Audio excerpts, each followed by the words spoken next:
Assalamualaikum warahmatullahi wabarakatuh. Selamat datang di channel Kang Slamet. Kali ini Kang Slamet akan membawakan kisah yang berjudul Perang Tanah Danyang. Cerita ini ditulis oleh Dioseta. Dan sebelum kita masuk ke ceritanya, buat kalian yang belum subscribe channel ini, tekan tombol subscribe-nya terlebih dahulu dan tekan tombol notifikasinya agar kalian tidak ketinggalan cerita seram lainnya dari Kang Slamet. Gak usah berlama-lama lagi, langsung saja kita masuk ke ceritanya. Perang Tanah Danyang. Si pengung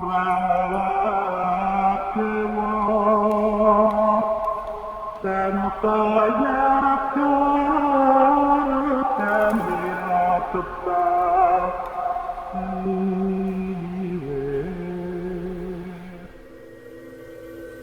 Oh, gak cakepan Arum. Dirga pun menatap Guntur dengan matanya yang kesal. Ia lupa bahwa sahabatnya itu sudah tidak bisa berpaling ke lain hati dari satu wanita bernama Arum itu. Kenapa? Enggak. Mereka pun kembali mengintai rumah itu dan mendapati beberapa mangkok darah yang digunakan untuk melumuri tubuh Hisna.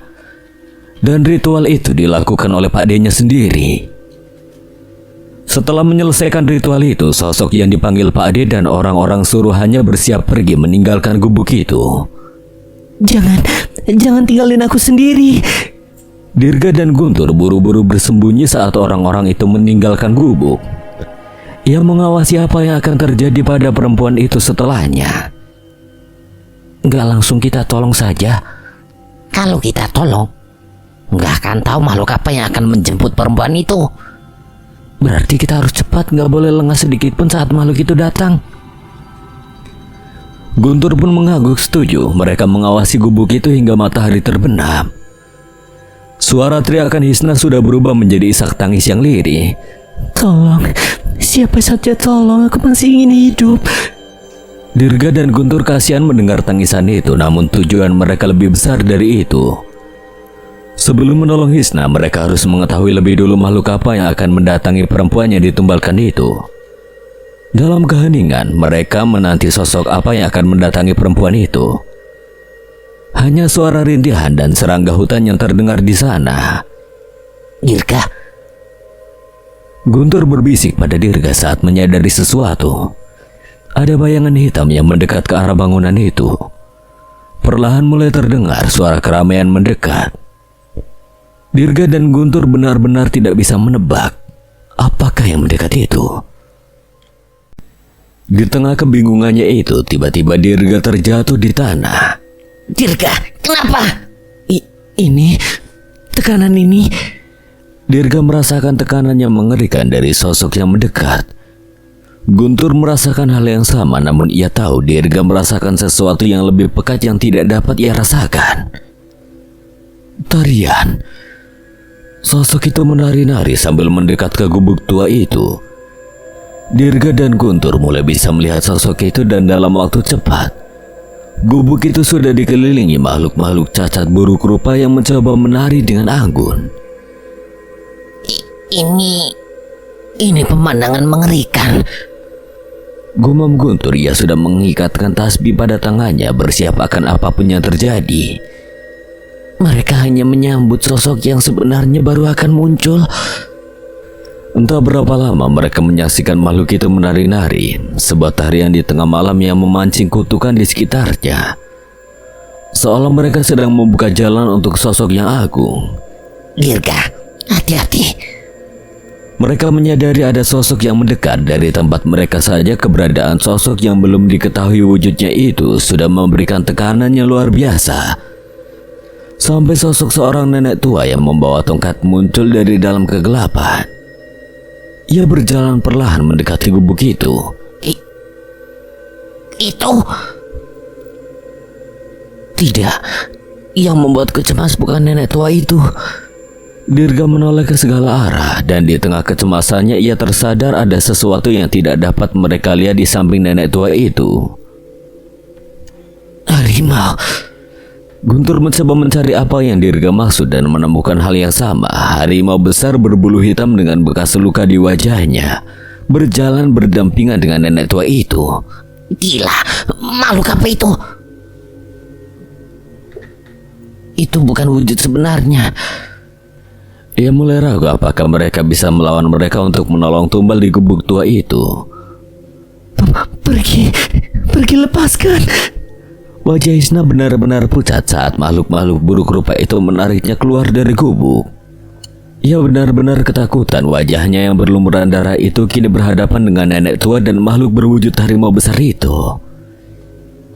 Jahat sekali padamu, Yondo.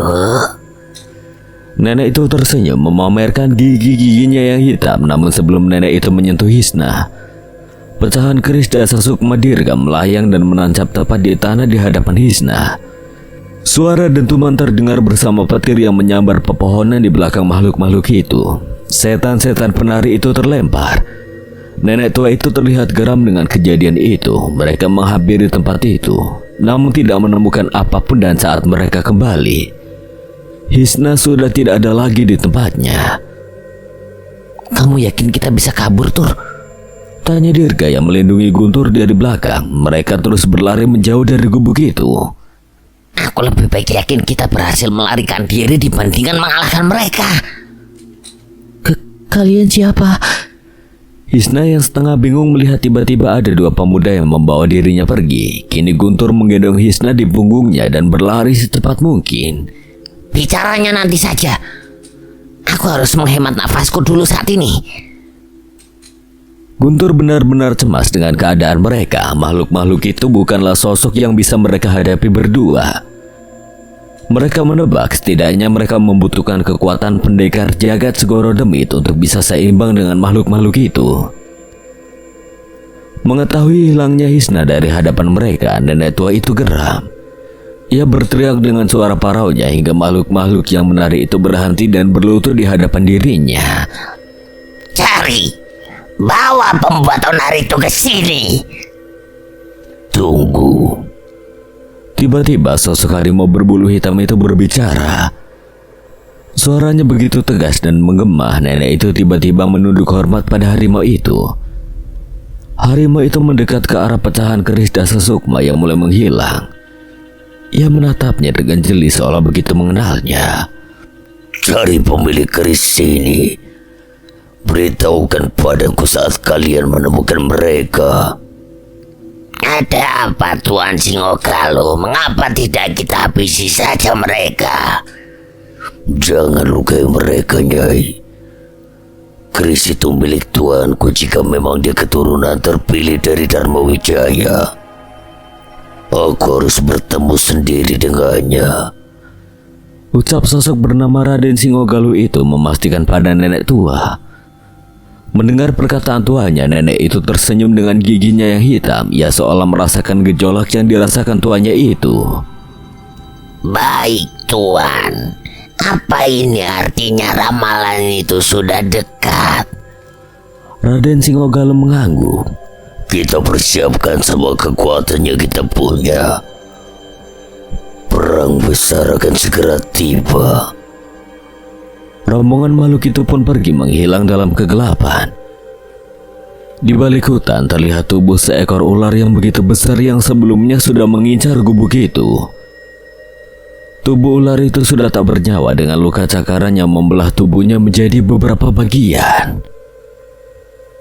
Suara senjata beradu di tengah rumah terpencil di pinggir hutan. Bukan sebuah kekacauan, namun sebuah pemandangan unik di mana seorang pendekar bertarung melawan lebih dari 5 anak-anak kecil.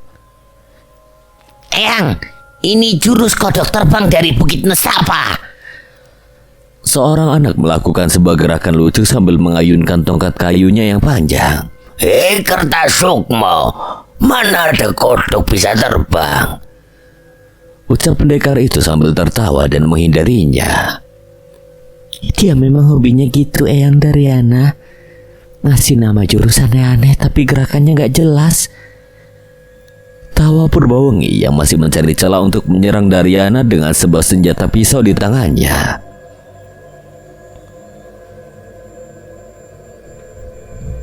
Biarin, kata bapak ngasih nama jurus harus keren biar lawan gentar.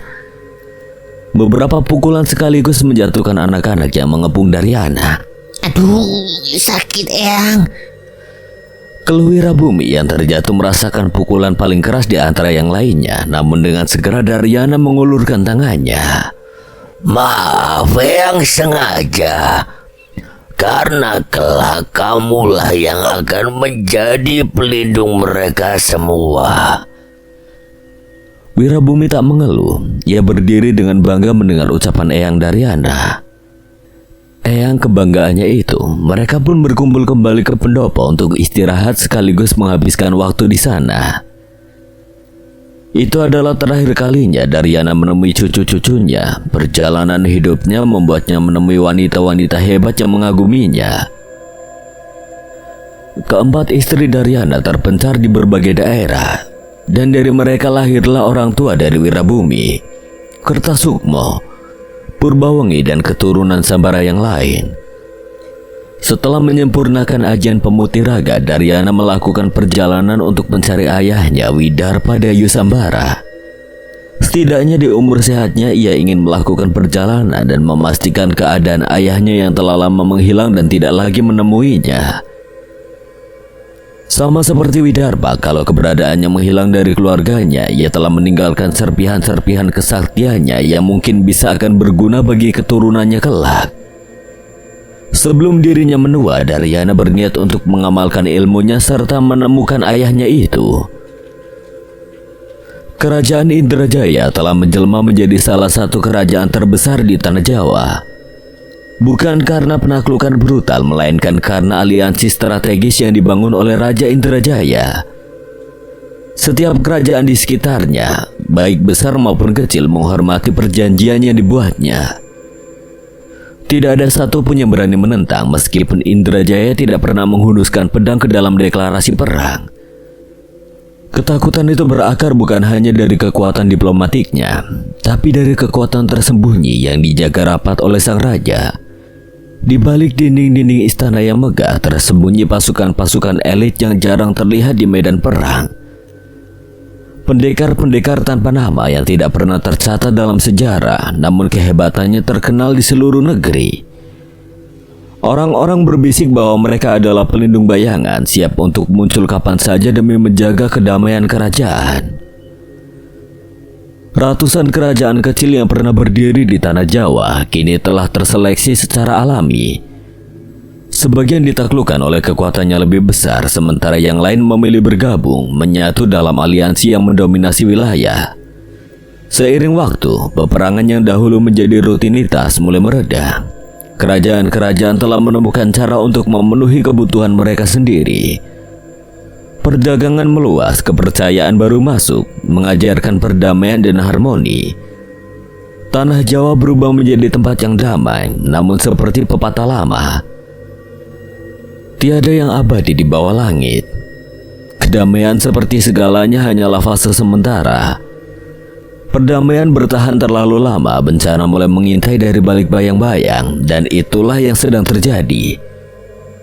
Di tengah ketenangan ini, ada sesuatu yang salah.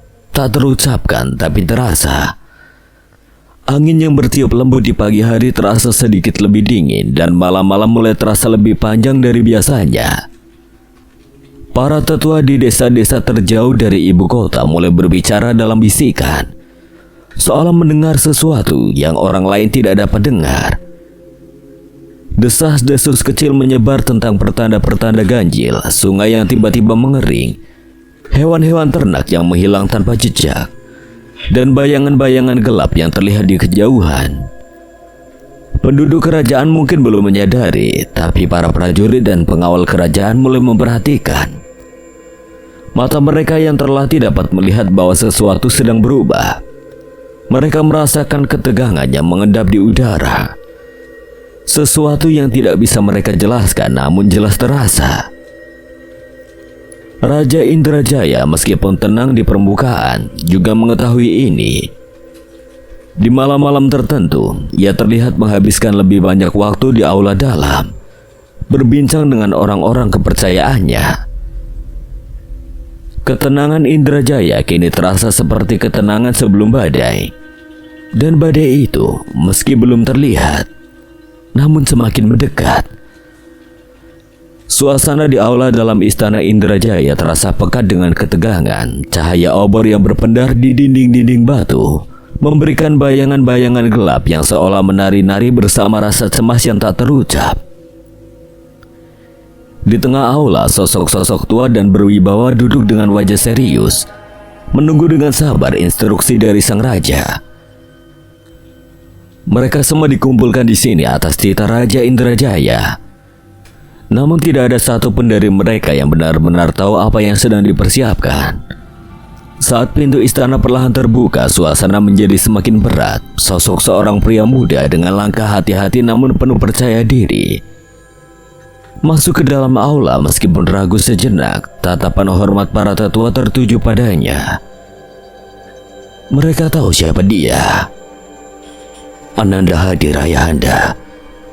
Suara pria itu terdengar penuh hormat saat ia berlutut di hadapan sang raja.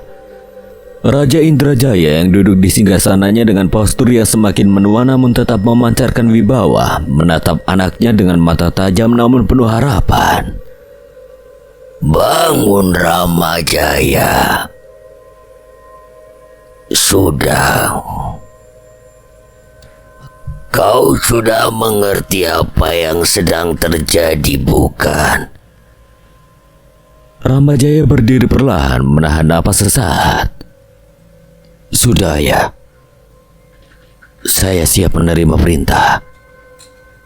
Jawabnya kali ini lebih mantap, namun di balik suaranya tersirat keraguan yang samar. Raja Indrajaya menatapnya dalam, seolah mencari sesuatu dalam tatapan putranya. Berarti kau sudah mengetahui tentang gejolak yang terjadi di luar sana, tentang kekuatan yang bergerak secara tak kasat mata. Tanya sang raja, nadanya semakin dalam, hampir seperti bisikan misterius yang membawa beban rahasia besar. Ramajaya sedikit terdiam. Ananda mungkin baru sedikit memahami, ayah. Wajahnya menegang seolah tahu bahwa apa yang akan didengarnya lebih dari sekedar hal biasa.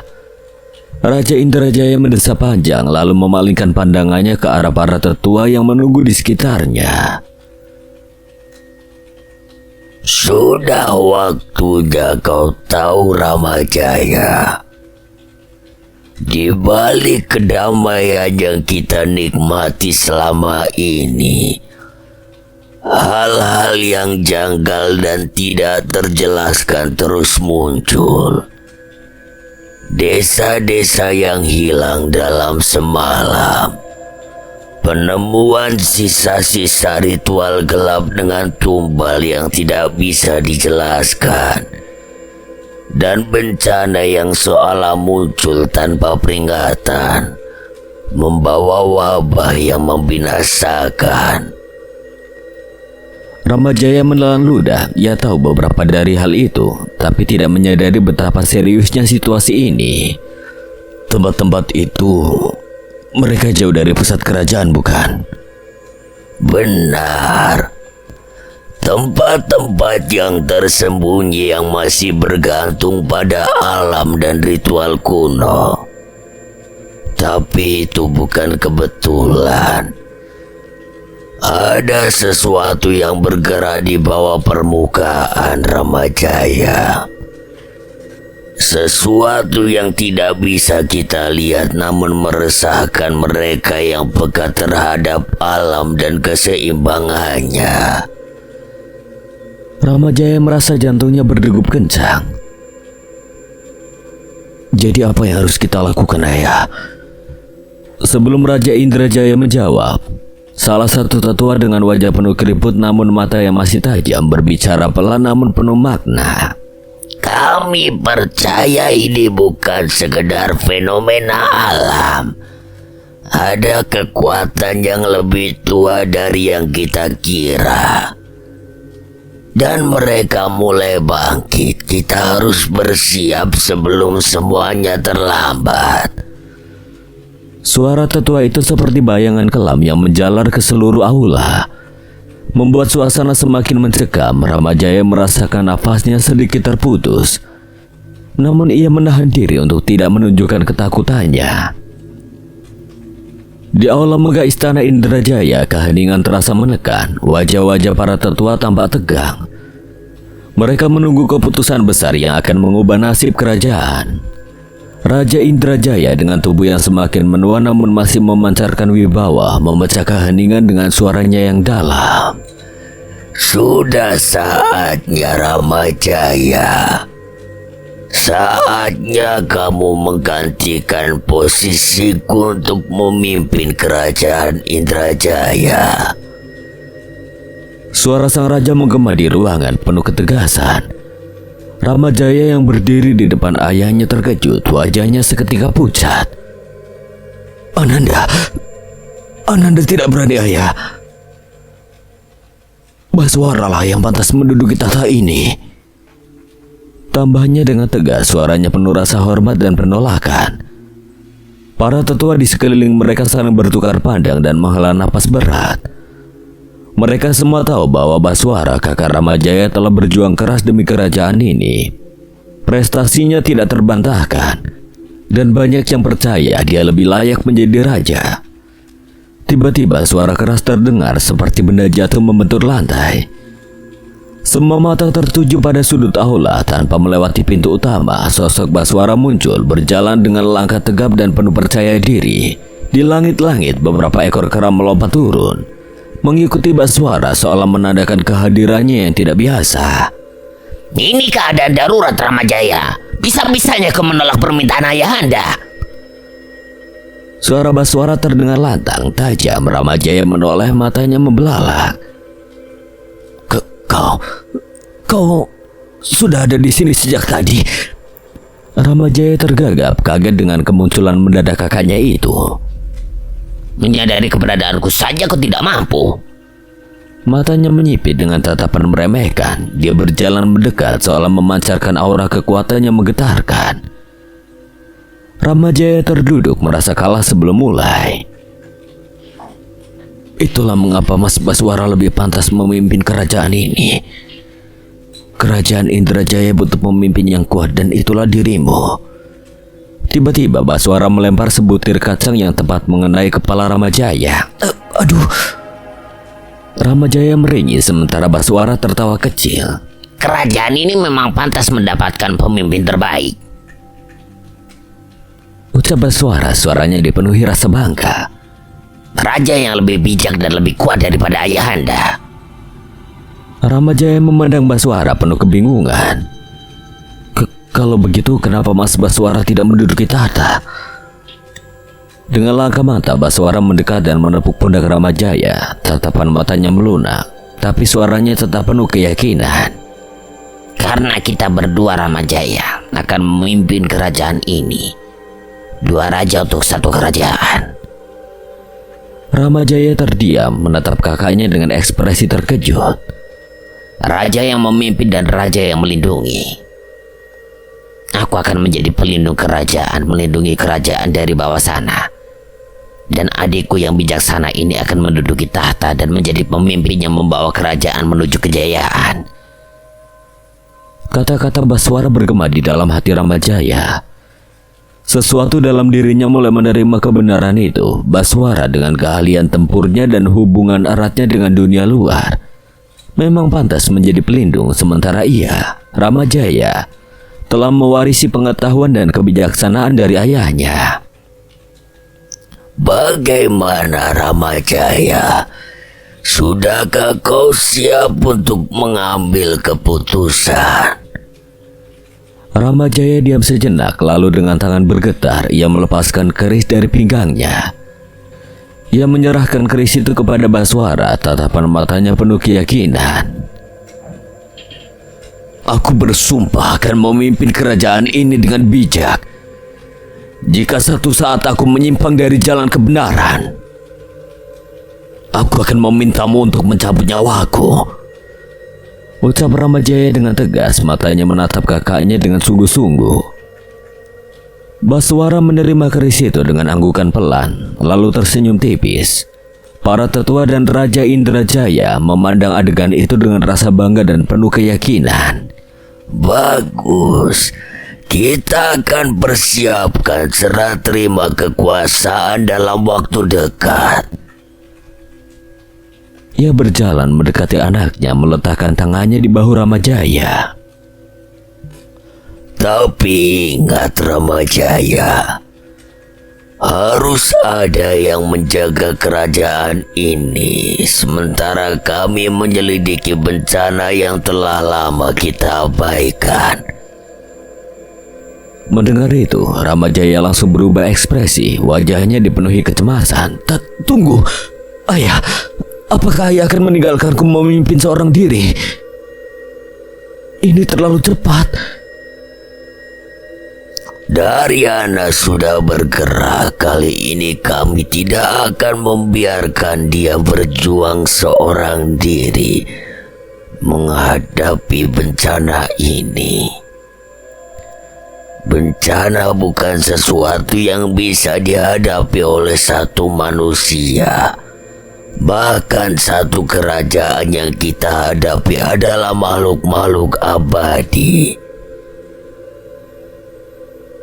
Mas Daryana sudah bergerak. Wajah Ramajaya semakin cemas, namun kini ia lebih paham mengenai keberadaannya. Raja Indrajaya mengangguk.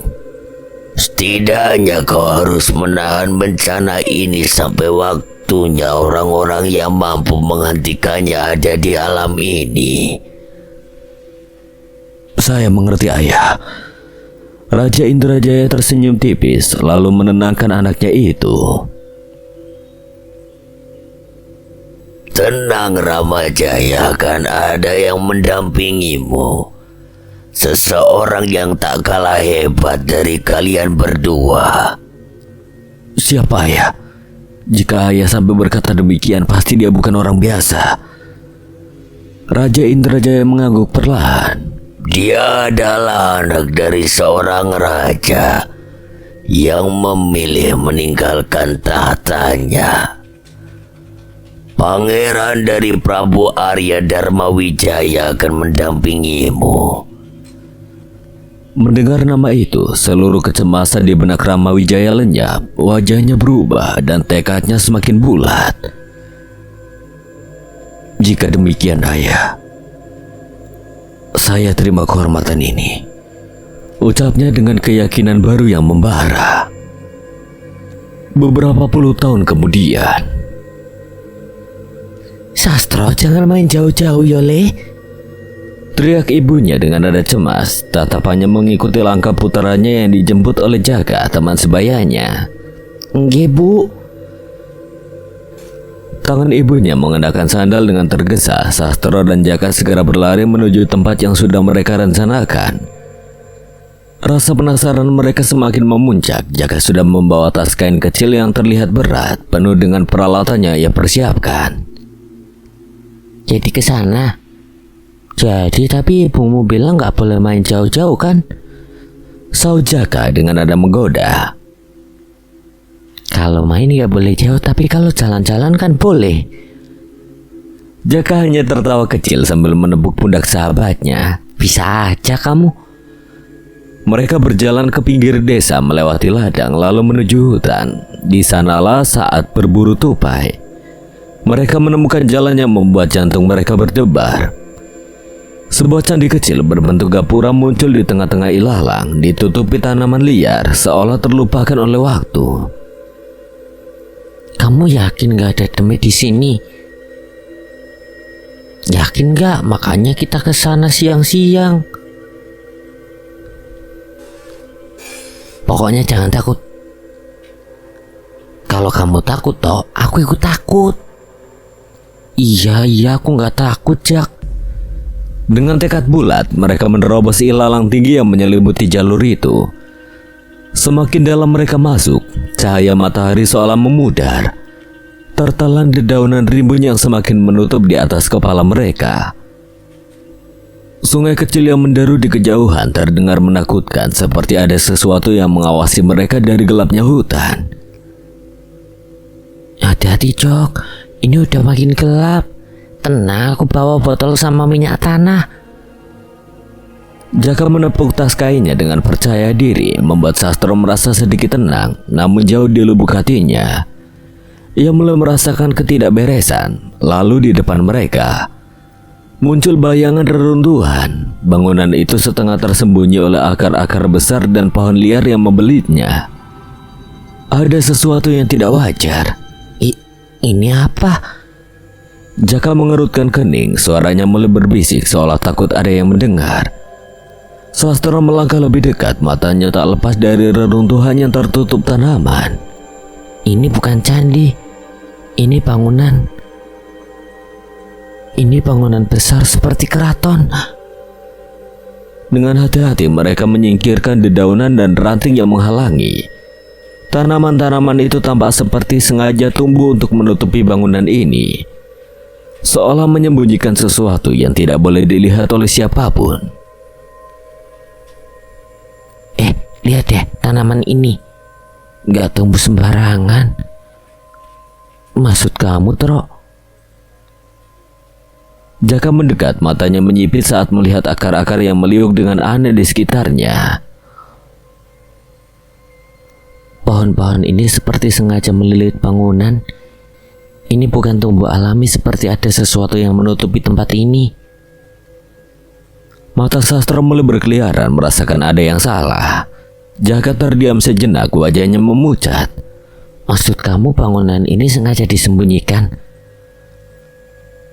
Ia mengangguk pelan, keringat dingin mulai membasahi punggungnya. Mungkin ini tempat keramat, Jak. Tempat yang sengaja disembunyikan, aku gak yakin, tapi rasanya seperti itu. Seketika suara angin berdesir lembut melewati reruntuhan, namun bunyinya lebih mirip bisikan. Tanaman di sekeliling mereka mulai bergoyang pelan, seakan ada yang menggerakkannya dari dalam tanah. Sastro dan Jaka saling pandang, tubuh mereka membeku. Mereka baru saja menginjakkan kaki di tempat yang seharusnya tidak mereka temukan. Joko ragu-ragu, setengah setuju dengan analisa Sastro, namun perasaan tidak nyaman itu tidak cukup kuat untuk menghentikan mereka. Dengan jantung berdegup kencang, mereka terus melangkah lebih dalam. Hingga tiba-tiba di depan mereka, di pelataran yang asing itu, berdiri sosok pria dengan pakaian lusuh.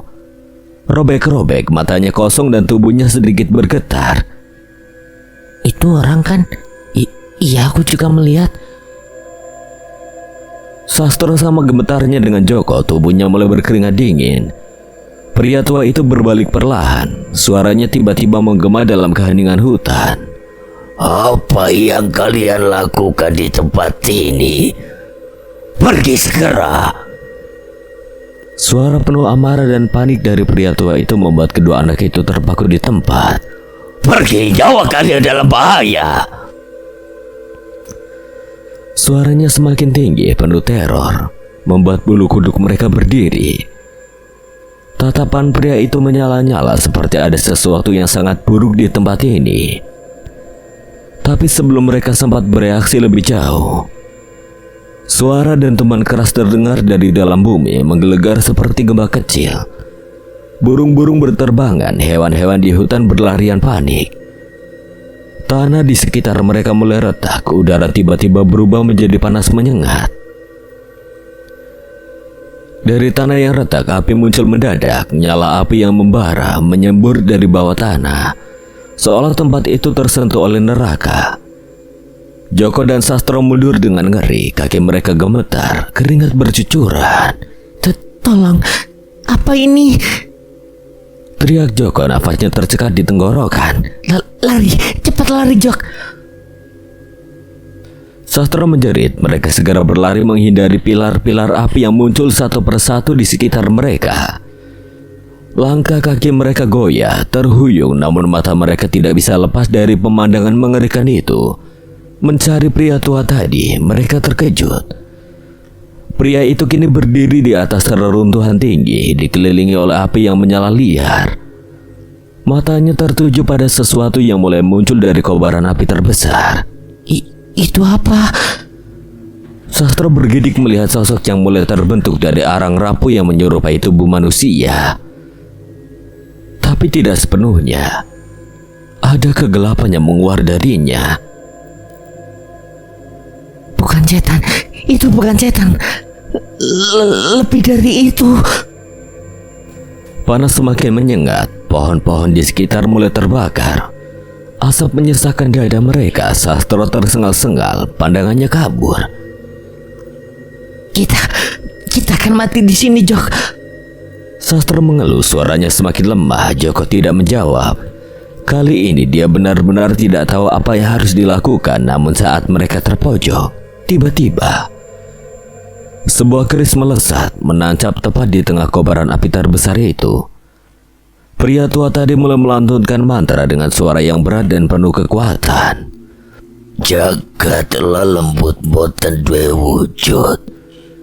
Surga loka surga kayangan. Langit lan bumi nyawiji. Angin kencang tiba-tiba bertiup berpusat pada keris itu. Api yang sebelumnya mengamuk mulai terhisap ke dalam keris. Membentuk pusaran yang menggila, sosok dari api itu berteriak kesakitan. Suaranya menggema dalam udara panas. Siapa yang berani menahanku? Suara dari dalam kobaran api itu bergema, penuh kemarahan dan dendam. Namun pria tua itu tidak menjawab. Ia terus menekan kerisnya dengan mantra-mantra kuno. Tangannya bergetar seolah kekuatan di balik keris itu terlalu besar untuk dikendalikan. Keris itu, Jok. Lihat kerisnya. Sastro menunjuk dengan ngeri. Keris itu semakin bergetar, hampir tidak mampu menahan api dari dalam bumi. Pria tua itu bergerak cepat, tangannya mengisyaratkan keris itu kembali ke genggamannya. Dalam sekejap api yang membara mulai mereda, dan sosok yang terbentuk dari api itu perlahan membatu. Namun kekuatan jahatnya masih terasa mengerikan. Pergi secepatnya. Makhluk ini akan menghancurkan segalanya. Teriakan pria tua itu suaranya menggema, memerintahkan mereka menjauh. Ia menebaskan kerisnya hingga angin berhembus membukakan jalan dari api-api itu. Sudah terlambat. Aku sudah memakan mereka semua. Sosok yang membatu itu memancarkan kekuatan yang besar. Sosok pria itu terlihat gentar dan bersiap dengan kerisnya. Namun tiba-tiba suara lain muncul lebih lembut, namun penuh kekuatan. Cukup. Hentikan, aku akan menahannya. Kabut putih mulai menyelimuti reruntuhan. Sulur-sulur tanaman menjalar dan melilihi tubuh makhluk yang membatu itu. Dari kabut terdengar suara perempuan tegas dan berwibawa. Terima kasih Kanjeng Ratu. Pria tua itu berbisik pelan, menundukkan kepalanya penuh hormat sebelum dia segera menghilang ke dalam kabut. Sastro dan Joko berdiri terpaku. Tubuh mereka gemetar, ketakutan dan kebingungan menguasai mereka. Mereka pun berdiri sekuat tenaga meninggalkan tempat terkutuk itu. Di tengah nafas terengah-engah, Joko berbicara pelan. Suara perempuan itu, kamu tahu dia siapa, Jok? Eyang pernah bercerita, katanya di hutan ada sosok danyang yang menjaga. Makanya Eyang dan warga desa sering ke sana untuk membagi hasil panen untuk seluruh penghuni hutan, sebagai rasa syukur atas segala yang kita manfaatkan dari hutan. Jadi perempuan itu, Kanjeng Ratu itu danyang yang Eyang kamu maksud. Mungkin nanti kita tanyakan langsung sama Eyang. Sastro terdiam. Mereka harus segera menemukan jawaban. Tapi satu hal yang pasti, mereka baru saja terlibat dalam sesuatu yang jauh lebih besar dan lebih berbahaya dari yang mereka bayangkan. Dengan rasa penasaran yang begitu menumpuk, mereka buru-buru kembali ke desa untuk mempertanyakan segalanya yang baru terjadi di hutan. Dalam keadaan terengah-engah, mereka mulai mendekat ke arah desa. Tapi saat itu wajah mereka pucat seketika. Di hadapan mereka terpampang keadaan desa mereka yang sudah terbakar dengan bangunan yang hangus. Masih terlihat sisa-sisa api di antara bangunan itu. Ibu! Sastro yang khawatir dengan keadaan ibunya bergegas berlari. Bapak, Eyang! Joko pun sama, ia tidak mampu menahan tangisnya melihat keadaan desanya sudah tidak lagi berbentuk. Tapi terlambat. Desa mereka sudah hancur oleh kobaran api, tidak ada satupun yang selamat. Joko dan Sastro hanya bisa menemukan tulang belulang yang telah hangus oleh api di sekitar rumah mereka. Dua anak kecil itu selamat dari bencana yang menimpa desanya. Namun mereka harus menghadapi kenyataan kehilangan orang-orang tersayang yang mereka miliki. Danyang dari kobaran api itu, dia mengatakan sudah melahap semuanya. Joko geram. Sastro tidak membalas ucapan itu. Ia masih tak mampu mengendalikan rasa sedihnya. Saat itu mereka harus berjuang untuk bertahan hidup. Tidak hanya mereka.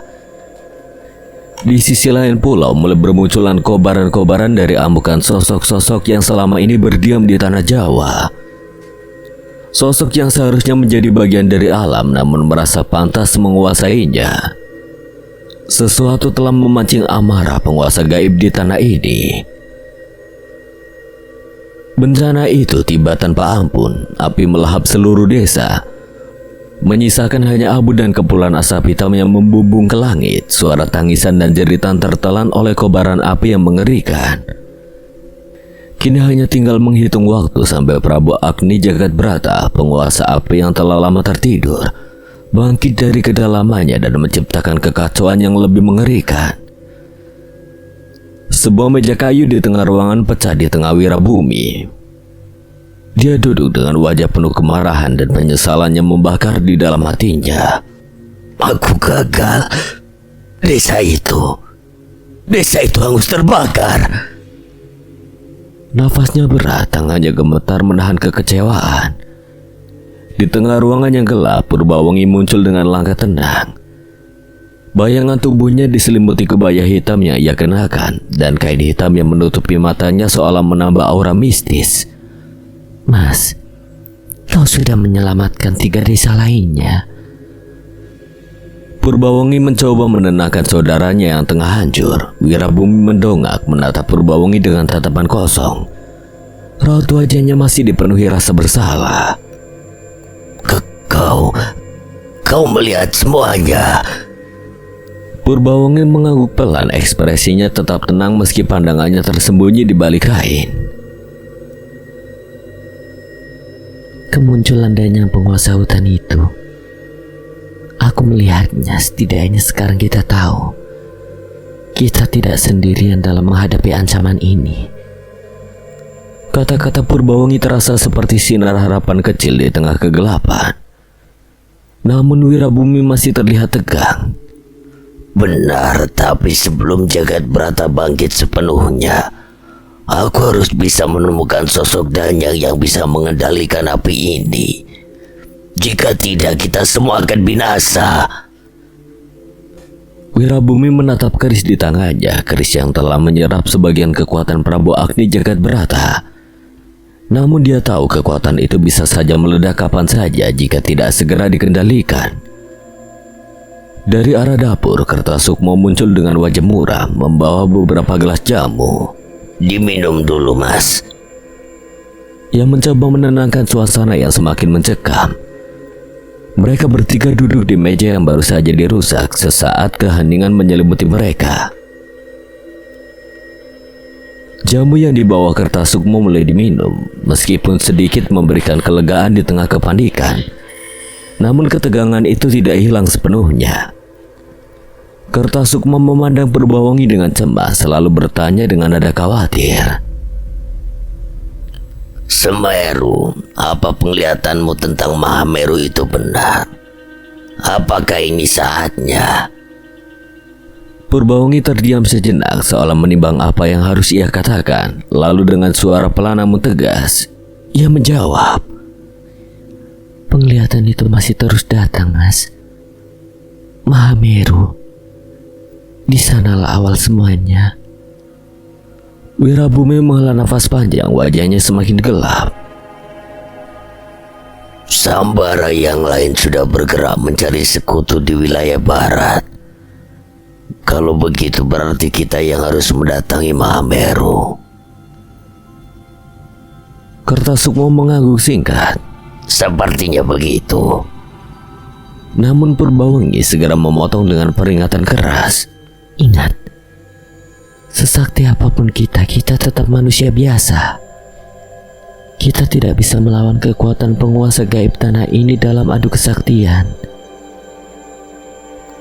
Tugas kita hanya menahan mereka sampai kita tahu apa yang sebenarnya terjadi dan bagaimana menghentikan perang di antara mereka. Wirabumi menggenggam kerisnya erat, lalu mengangguk dengan tegas. Benar, kita harus selalu ingat itu. Keheningan kembali menyelimuti ruangan. Suara angin yang bertiup kencang di luar terdengar seperti bisikan-bisikan gaib yang menyampaikan peringatan. Sesuatu yang diramalkan puluhan tahun lalu kini mulai terjadi. Sosok-sosok yang dulu tenang kini tidak lagi bisa dikendalikan. Semua tanda mengarah pada Mahameru, tempat di mana segalanya akan pecah menjadi kekacauan besar. Wirabumi menatap ke arah langit melalui celah di dinding yang terbuka. Dalam hatinya, ia tahu mereka akan segera berhadapan dengan sesuatu yang jauh lebih besar dari yang bisa ia bayangkan. Mahameru. Petir menggelegar, badai mengamuk menyambut kedatangan Wirabumi dan kawan-kawannya di Gunung Semeru. Angin menderu membawa hawa dingin yang menusuk tulang, seolah memperingatkan bencana yang semakin tidak terbendung. Kita terlambat. Di hadapan mereka terbentang pemandangan mengerikan. Sebuah desa yang sudah luluh lantah. Bangunan-bangunan hanya tersisa puing, tidak ada satupun manusia yang tampak. Desa itu mati tak tersisa kehidupan. Purbawengi, meskipun matanya tertutup kain, merasakan kehancuran yang menyelimuti tempat itu. Belum tentu, Mas, tidak ada satu orang pun di sini. Mungkin mereka berhasil menyelamatkan diri. Ia mencoba meredakan kekhawatiran. Wirabumi diam, tapi pandangannya tetap suram. Semoga saja. Gumam Kertasukma melangkah maju dengan hati-hati, matanya waspada. Di depan mereka, Ranu Kumbolo yang biasanya tenang kini terlihat mencekam. Badai mengamuk menghancurkan vegetasi, sementara kilatan petir terus menyambar tanpa henti, seolah langit dan bumi berperang. Tiba-tiba suara retakan besar terdengar, diiringi kilat yang membelah langit. Tanah di depan mereka terbuka, menciptakan celah besar. Retakan itu bukan retakan biasa. Batas antara dunia manusia dan alam gaib tergeser dengan kekuatan yang tidak terbayangkan. Itu. Kertasukma tertegun, matanya menatap celah yang penuh dengan sosok-sosok mengerikan. Di dalamnya, dua entitas raksasa tampak bertarung dengan kekuatan dahsyat, memuntahkan api dan petir. Namun saat mereka mendekati retakan itu, sebuah tombak tiba-tiba melesat dari kabut tebal, menghentikan langkah mereka. Dari balik kabut hitam pekat, sekelompok manusia muncul dengan wajah dingin. Mereka berjalan dengan percaya diri, dipimpin oleh seorang perempuan berkarisma yang mengenakan pakaian megah. Jangan ikut campur. Kekuatan ini milik kami. Teriak perempuan itu, suaranya lantang memotong suara badai. Wirabumi dan Kertasukma memandang dengan kaget. Apa maksud kalian? Ini kehancuran. Kertasukma berteriak, wajahnya penuh amarah. Namun kelompok itu tidak peduli. Seorang pelayan perempuan membawa kendi yang dibungkus jimat merah darah. Saat kendi itu dibuka, kekuatan dari celah gaib itu mulai mengalir deras, diserap ke dalam kendi dengan kilauan merah kehitaman. Darah para Danyang adalah berkah kami. Kami telah berkorban banyak untuk ini. Lebih baik kalian tidak ikut campur. Kanjeng Ratu, kami butuh lebih banyak jimat darah. Teriak salah seorang pengikutnya, menyerahkan tumpukan daun kering. Tanpa ragu, Kanjeng Ratu Segrani mengambil pisau kecil dari pinggangnya, menggoreskan telapak tangannya dan meneteskan darahnya ke daun-daun kering tersebut. Perlahan darah itu membentuk aksara gaib di atas daun, bersinar dengan cahaya merah. Melihat ritual mengerikan itu, Purbawangi terkejut, air matanya jatuh tanpa bisa ditahan. Aku melihatnya. Mereka dari Trasgara Jiwo. Mereka yang seharusnya memimpin kerajaan kecil di kaki Gunung Wilis. Tapi nyawa banyak rakyat kerajaan Segerani mereka tumbalkan. Purbawangi menangis, wajahnya diliputi kesedihan dan kengerian. Kanjeng Ratu Segerani tersenyum tipis memandang Purbawangi dengan tatapan tajam. Pangaweru, tak kusangka ada pemilik ilmu itu di sini. Sangat menarik. Kertasukmo yang mendengar kebenaran mengerikan itu tidak bisa lagi menahan amarahnya. Hentikan! Kau membunuh ratusan nyawa! Dengan kemarahannya membara, dia mencabut kerisnya dan melesat maju untuk menghentikan ritual terkutuk itu. Langkah Kertasukmo terhenti oleh sosok tinggi yang menghadang di depan Kanjeng Ratu. Seorang pendekar dengan wajah keras tersenyum sinis, pandangannya berkilau. Ranubiro, Kertasukmo terkejut melihat sosok itu. kau ada di pihak mereka. Ranubiro tertawa, suaranya menggema di tengah badai. Aku selalu berdiri di pihak yang menang. Darah para makhluk gaib itu akan membangkitkan kekuatanku.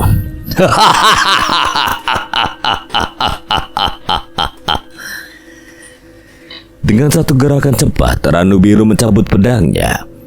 Angin kencang tiba-tiba berpusar di sekelilingnya, membentuk badai kecil yang berpusat pada dirinya. Enyah dari hadapanku, ratuku. Dalam sekejap, dengan satu tebasan pedangnya, angin menerjang keras melempar Wirabumi, Kertasukmo, dan Purbawangi jauh dari tempat mereka berdiri. Tubuh mereka terhempas, jatuh berguling di tanah yang basah. Sial, Wirabumi bangkit, tubuhnya bergetar oleh kekuatan Ranubiro. Dengan cepat dia mencabut kerisnya. Kertasukmo, kita tidak bisa menahan diri lagi. Kita harus menghentikan mereka. Kertasukmo mengangguk tegas meskipun darah mengucur dari sudut bibirnya. Aku sudah siap. Mereka berdua maju, menghunus keris mereka, siap bertarung mati-matian melawan Ranubiro dan para pendekar Segera Jiwo. Dalam kilatan petir yang terus menyambar, dua keris menari melawan 4 pedang, memecah badai dan menantang ketakutan gaib yang jauh di luar batas manusia. Dalam 3 jurus tusukan di bahu kanan. Gumam Purbawangi lirih, matanya tertuju pada pertarungan di depan. Wirabumi mengangguk singkat, tidak perlu bertanya lagi. Ia tahu maksud saudarinya. Dengan gerakan cepat, tepat setelah 3 jurus, kerisnya berayun menuju bahu musuh. Darah segar menyembur dari pendekar yang terhuyung mundur, terkejut oleh serangannya tak terduga. Satu lompatan ke belakang, tendang sekuat tenaga ke arah timur. Lanjut Purbawangi, suaranya semakin tegang. Kertasukmo merespon dengan cepat, tendangannya menghantam udara seakan tanpa arah, tetapi tepat mengenai Ranubiro yang terpental jauh ke belakang. Sial, kalian akan menyesal. Pedangnya menggetarkan udara saat ia menghimpun kekuatan terkutuknya. Wirabumi tahu, ini bukan kekuatan manusia biasa. Sebelum Ranubiro sempat menyerang lagi, Wirabumi melesat ke arahnya. Menahan tangannya akan mengayunkan pedang. Kekuatan ini tidak layak untukmu, Ranubiro. Kau dulu adalah pendekar hebat. Seru Wirabumi sebelum menghantam dada Ranubiro dengan kekuatan tenaga dalam yang luar biasa. Ranubiro terlempar jauh, darah mengalir dari mulutnya. Tapi sesuatu yang lebih mengerikan mengganggu perhatian mereka. Udara berubah, tekanan berat menggantung di sekeliling mereka. Dari arah celah gaib itu, sosok Kanjeng Ratu Segerani muncul, marah dengan api kemarahan yang meluap. Tubuhnya dililit oleh ular raksasa dengan mata yang menyala penuh ancaman. Hati-hati, dia bersekutu dengan salah satu danyang. Asap hitam mengepul di udara, melesat menuju Wirabumi dan Kertasukma. Purbawangi panik, asap itu berisi kutukan mematikan. Kertasukma segera membaca ajian pelindung, namun sia-sia, kekuatan asap itu terlalu besar. Mundur Mas Wirabumi! Seru Kertasukma, namun Wirabumi tak gentar. Wirabumi justru maju mendekati asap kutukan itu. Tangannya menggenggam keris yang mulai memancarkan api. Semoga ini cukup. Desa Wirabumi sebelum membaca mantra. Api yang menyala dari kerisnya melawan kekuatan asap hitam itu, membakar setiap partikel yang mendekat. Api yang begitu panas hingga membara melahap asap kutukan tersebut. Wajah Kanjeng Ratu Segerani menegang. Ia terkejut namun tidak menyerah. Api itu, api jagat bara. Sosok ular di tubuhnya mendesis dan Kanjeng Ratu Segerani melawan api dengan kekuatannya sendiri. Tapi serangan brutal dari api itu melukai wajahnya. Darah hitam mengalir di pipinya. Kurang ajar. Kau bersekutu dengan jagat brata. Wirabumi tetap diam, menyembunyikan kebenaran bahwa kekuatan api itu bukanlah miliknya sepenuhnya. Ia hanya memiliki sedikit dari kekuatan jagat brata. Mas, kita harus mundur. Tidak, celah itu kita tidak bisa membiarkannya terbuka begitu saja. Lihatlah. Purbawangi menunjuk ke arah celah retakan. Perlahan tapi pasti celah itu mulai menutup. Ada sesuatu di dalam yang berusaha menghentikan kehancuran itu. Wirabumi dan Kertasukma terdiam, mencoba memahami apa yang terjadi. Siapa atau apa yang ada di dalam celah itu? Kita bukan satu-satunya yang melawan. Ada sesuatu di dalam sana. Sesuatu yang lebih besar dari kita. Namun Kanjeng Ratu Segerani juga menyadari celah yang mulai menutup itu. Kumpulkan darah dari celah itu. Jangan biarkan mereka lolos. Saat para pendekar mengikuti Kanjeng Ratu Segerani mengejar Wirabumi dan saudara-saudaranya, tiba-tiba sebuah tombak berkilauan melesat dari dalam celah, mengirimkan petir yang menyambar para pendekar. Tombak itu menancap di pohon, tepat di hadapan Kertasukma. Mereka bertiga berhenti, terkejut oleh kemunculan tombak itu. Ini, aku mengenal tombak ini. Seru Kertasukma dengan mata terbelalak. Tidak salah lagi. Ini tombak kerajaan Indrajaya. Benar. Ini milik Panglima Brasma. Senyuman kecil muncul di bibir Wirabumi saat melihat tombak itu. Di zaman kerajaan Indrajaya, suara gemuruh dari puncak Mahameru menggema, menggetarkan bumi dan langit. Mahameru yang berdiri megah di Jawa Timur sebagai paku penyeimbang Pulau Jawa kini memuntahkan isinya. Batu-batu besar terlontar dari kawahnya menghantam pepohonan di kawasan Kalimati, menciptakan kepanikan di antara mereka yang ada di sana. Menyingkir! Teriak seseorang memberi isyarat pada sekelompok pasukan yang menerobos letusan dahsyat itu. Ini gila. Siapa yang terpikirkan untuk menerobos letusan gunung seperti ini? Teriak Raja Indrajaya dengan napas memburu, mencoba menghindari lontaran batu panas yang jatuh dari langit. Siapa lagi kalau bukan Pangeran Baswara, putra andalanmu itu yang mulia? Saut Panglima Brasma sambil melirik ke arah Baswara yang tanpa ragu maju lebih dulu. Di depan, Baswara membuka jalan dengan segenap tenaga, dibantu oleh kawanan kera putih yang melompat lincah di antara lahar. Seekor kera putih menari melompat di antara pepohonan, membaca aliran energi panas yang memancar dari gunung, menghindari setiap bahaya yang muncul. Ayah, dia ada di sana. Baswara menunjuk ke arah pusaran api yang berkobar di antara kepulan awan panas di puncak Mahameru. Raja Indrajaya dan Panglima Brasma menyaksikan dengan mata mereka sendiri kekacauan itu.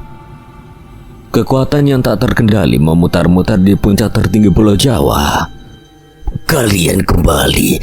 Setelah ini urusan kami sekarang. Ucap Raja Indrajaya kepada para prajurit yang mendampingi mereka. Tapi yang mulia, tempat ini terlalu berbahaya. Biarkan kami ikut bersama. Jangan sia-siakan nyawa kalian. Ramajaya dan kerajaan Indrajaya masih membutuhkan kalian. Raja Indrajaya menegaskan, suaranya penuh kewibawaan walaupun hati mereka berat. Para prajurit itu pun memutuskan untuk mundur, meninggalkan 3 sosok yang akan melanjutkan perjalanan ke pusat bencana. Prajurit Indrajaya, Panggil Baswara tiba-tiba yang menghampiri para prajurit yang berbalik badan. Mereka menoleh menatapnya dengan kebingungan. sampaikan salamku pada Ramajaya dan berikan ini padanya. Baswara melepas sebuah ikatan tali dari pinggangnya dan menyerahkannya pada salah satu prajurit. Begitu tali itu berpindah tangan, prajurit tersebut terhanyut oleh beban kekuatan yang terkandung di dalamnya. Dengan susah payah ia menggenggam tali itu. Jika kami tidak kembali dalam 3 tahun, katakan pada Ramajaya dan rakyat Indrajaya bahwa kami bertiga telah moksa di gunung ini. Raja Indrajaya dan Panglima Brasma mengangguk. Tanda persetujuan atas rencana itu, para prajurit pun membungkukkan badan dengan hormat, lalu bergegas meninggalkan tempat itu dengan perasaan yang campur aduk.